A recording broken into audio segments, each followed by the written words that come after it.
नमस्कार, मैं सपना मतेश और आप देख रहे हैं देश का दरबार न्यूज।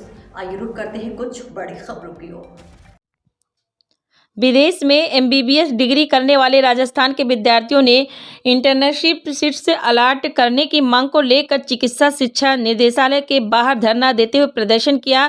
डॉक्टर्स का कहना है कि विदेश में एमबीबीएस की डिग्री करने के बाद इंडिया में उन्होंने एफएमजीई की स्क्रीन टेस्ट भी पास कर लिया है। उसके बावजूद भी उन्हें राजस्थान में compulsory rotating medical internship seat से अलॉट नहीं किया जा रही है, जबकि नेशनल मेडिकल काउंसिल ने भी राजस्थान मेडिकल काउंसिल और चिकित्सा शिक्षा निदेशालय को सीट्स अलॉट करने का निर्देश दे दिया है। ऐसे में डॉक्टर्स की मांग है कि जल्द से जल्द उन्हें सीआरएमआई सीट अलॉट की जाए।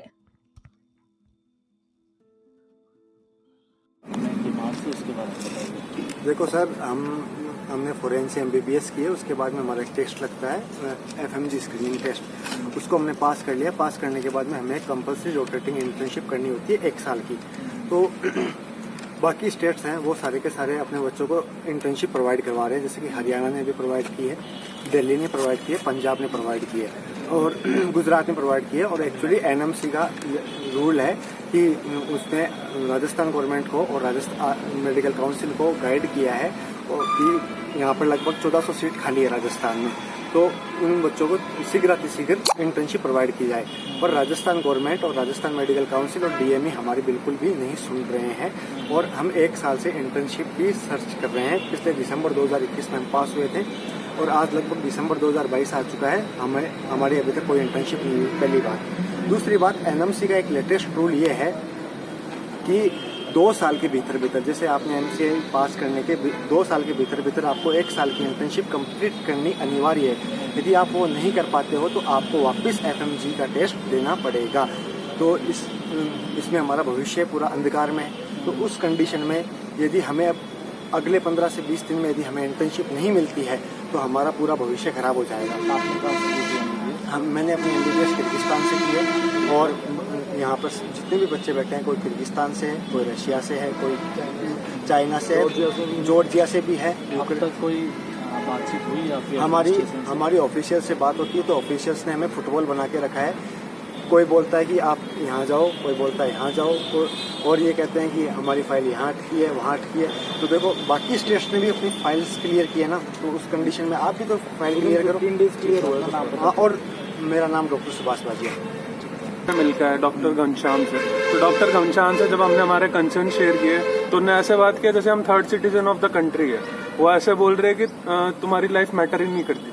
हमने बोला कि हमारी जिंदगी का सवाल है। उन्होंने बोला कि तुम्हारी लाइफ मैटर ही नहीं करती, तुम चाहे मरो चाहे जियो, हमें कुछ फर्क नहीं पड़ता है। सर, अब ऑफिशियल से ऐसे बात करेंगे तो हम कहाँ जाएंगे सर? तो ये पहली बार ही जब हो रहा है ऐसा या इंटर्नशिप की सीट अलॉट नहीं की जा रही? सर, पहली बार एनएमसी का ये रूल निकला 14 जुलाई 2022 को। राजस्थान मेडिकल काउंसिल और सारे ऑफिशियल्स को एनएमसी ने अपना लेटर भेज दिया था कि आप बच्चों को इंटर्नशिप अलॉट कीजिए, पर आरएमसी और ये डीएमई ने कुछ भी एक्शन नहीं लिया है।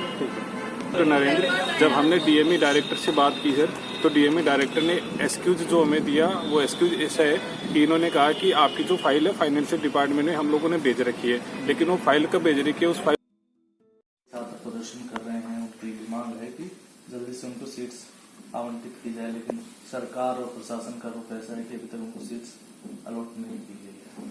देखिए, ये मुद्दा सुबह ही मेरे पास आया था और इस आने के बाद में छात्र छात्राओं से बात हुई तो आज वो सुबह से यहाँ धरने पे बैठे हैं। ये बहुत ही निंदनीय विषय है कि जो बच्चे बाहर विदेश से पढ़ाई करके यहाँ राजस्थान में या कहीं पर भी पूरे भारतवर्ष में कहीं जाते हैं तो उनके साथ इतना बड़ा अन्याय राजस्थान सरकार क्यों कर रही है, जबकि ऐसा अन्य स्टेट में ऐसा नहीं है। उनकी जो सीट्स अलॉटमेंट है ऑलरेडी कर दी गई है और वो डॉक्टरेट की अपनी जो डिग्री है उसको लेने के लिए प्रयासरत है और उनकी रेगुलर पढ़ाई पूरी चल रही है। राजस्थान के इन बच्चों के साथ सरकार बहुत बड़ा अन्याय कर रही है। अतः जो भी मेडिकल काउंसिल है, राजस्थान मेडिकल काउंसिल है, उसको इस और तुरंत प्रभाव से ध्यान देना चाहिए, जिससे जो भी 250, 300, 400, 500 बच्चे हैं इनके साथ किसी तरह का कोई अन्याय नहीं हो। और आंदोलन करना लोकतांत्रिक तरीके से सबका अपना एक अधिकार है, वो अपने तरीके से बैठे हुए सुबह से। और अगर सरकार या प्रशासन उनकी बात को समय रहते नहीं सुनता है तो निश्चित रूप से बच्चे आंदोलित होंगे, जो कि सरकार के लिए चिंता का विषय है। एक तरफ तो सरकार ये कह रही है कि डॉक्टर्स की कमी है हमारे पास में, और एक तरफ बाहर से बच्चे करके आए हैं, सब स्टेट के अंदर वो सब चीजें लागू हो चुकी है। तो सरकार को तुरंत प्रभाव से बच्चों की बात माननी चाहिए समय रहते, जिससे किसी तरह का कोई बड़ा आंदोलन नहीं हो।